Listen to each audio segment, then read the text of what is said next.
بمعنى لا يجولون في الأسواق ولا يتحسسون آلام المغاربة ولا يعرفون ما يدور في المغرب. الرأي العام اليوم حسين، نسولك سؤال مباشر. انا بغيت نفهم دابا، نبسطوا النقاش باش كلشي يتواصل معنا في هذه الحلقه. دابا انا فاش انا بغيت نفهم انا غنضبط الاسعار ديال المحروقات، ما يبقاش الغلا.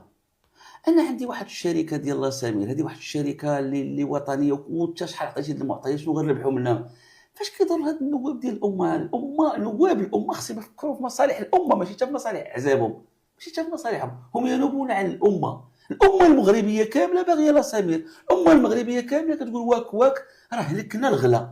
هاد الناس، هاد الاحرار ولا هاد عفوا ماشي البي جي دي ما مثلش تما، هاد الاحرار ولا هاد الاستقلال ولا هاد البا ولا هاد الاتحاد الاشتراكي، شنو غيضرهم الا ضبطنا الاسعار؟ واش غيضرهم الا رجعت لا سمير؟